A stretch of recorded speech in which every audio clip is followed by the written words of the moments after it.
सो hi guys, तो आज का हमारा टॉपिक है percentage composition of element in a compound. तो हमारा जो पहला क्वेश्चन है वो है calculate the percentage composition of calcium and calcium nitrate.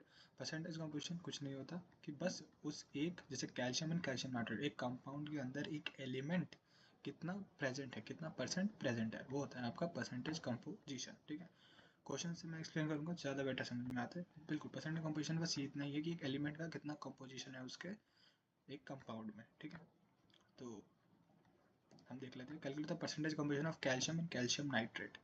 ठीक है, तो कैल्शियम नाइट्रेट का फॉर्मूला क्या होता है?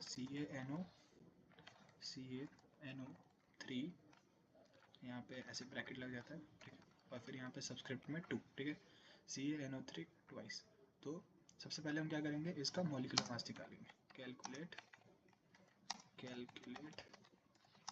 Molecular mass. ठीक है, तो कितना हो जाएगा? कैल्शियम का 40, ठीक है, प्लस हम पहले एन का निकालते हैं। एन का कितना है? एन का होता है 14 प्लस O3 मतलब O का होता है 16 इंटू 3 48। ठीक है, इसको थोड़ा ऐसे ब्रैकेट में रखते हैं। 14 प्लस 48 और बाहर कितना है? 2 इंटू 2। तो ज़रा इसको एक बार कैलकुलेट कर लेते हैं।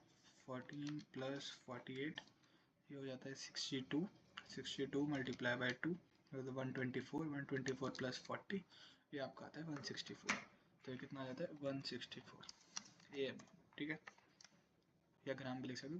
ठीक है, अब हमको क्या बोला है? कैल्शियम को परसेंटेज निकालना है। कैल्शियम को परसेंटेज कैसे निकलेगा? कैल्शियम का मास कितना है? 40। तो परसेंटेज ऑफ कैल्शियम कितना हो जाएगा? परसेंटेज ऑफ कैल्शियम हो जाएगा 40 डिवाइड बाय 164। कितना आएगा ये? 40 डिवाइड बाय 164, तो ये हो जाता है आपका 0.2439। ठीक है, 0.2439 है, 4 लिख देता हूँ, 0.244। पर ये तो डेसिमल में, हमको चाहिए परसेंटेज। परसेंटेज के लिए कर देंगे इंटू 100%, तो ये आपका आ जाता है 24.4%। तो इतना परसेंट कैल्शियम प्रेजेंट है। अगर अभी आगे आपको और भी क्वेश्चन याद हो सकता है कि नाइट्रेट का डायरेक्ट पूछ ले परसेंटेज कंपोजिशन, तो वो तो आप 100 से माइनस करोगे आ जाएगा। फिर हो सकता है नाइट्रोजन का पूछ ले और फिर ऑक्सीजन का पूछ ले। तो अभी आपका टास्क है आज के वीडियो में कि आपको एन और ऑक्सीजन का परसेंटेज कंपोजिशन निकालना है और फिर आपको ऐड करना है कैल्शियम, नाइट्रोजन और ऑक्सीजन का परसेंटेज कंपोजिशन 100 के इक्वल आ रहा है कि नहीं।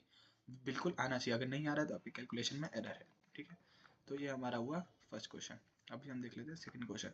विच of the following alkenes has 75% of carbon? ठीक है, विच ऑफ द फॉलोइंग, तो इसको हम यही कर लेते हैं। ठीक है, तो C2 12 इंटू 2 24 प्लस 6 30 और कार्बन कितना है? 24। तो कितना हो जाएगा? 24/30। ये कितना हुआ? 24/30 अपना हुआ 4/5, तो 80%। तो ये तो नहीं होगा। फिर CH4 है, तो CH4 कितना है? ये होता है 12, ये 4, तो मतलब कितना हो गया? 16। तो टोटल 16 और 12/16 3/4 75। तो हमारा इसका आंसर हो गया CH4।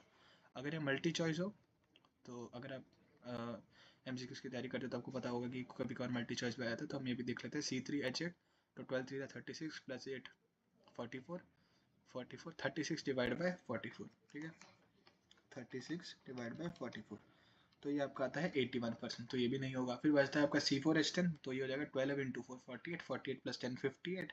ठीक है, हाइड्रोजन का 1 होता है 58 और ये हो जाएगा 48।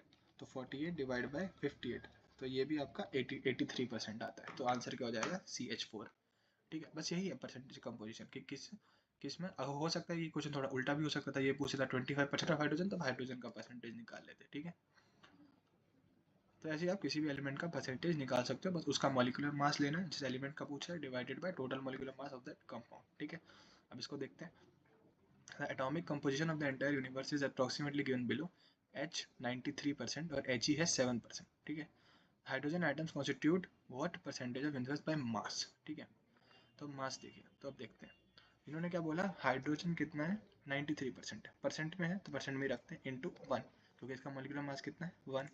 ठीक है, हम पहले निकालते हैं टोटल मॉलिक्यूलर मास यूनिवर्स का कितना है, क्योंकि इसने ऐसे ही बोला है ना। ठीक है, तो हम kind of total molecular mass निकाल रहे हैं। प्लस 7 किसका है? हीलियम का, 7 इंटू 4, तो ये कितना हो जाएगा? 93 प्लस 28, 93 प्लस 28, तो ये हो गया आपका 121। कितना हो गया? 121। ठीक है, अब फिर हमने को क्या बोला है? हाइड्रोजन एटम्स, तो मतलब 93, तो इसका कितना है? 93 है मॉलिक्यूलर मास, तो ये कितना हो जाएगा 93 डिवाइड बाय 120। सिंपल।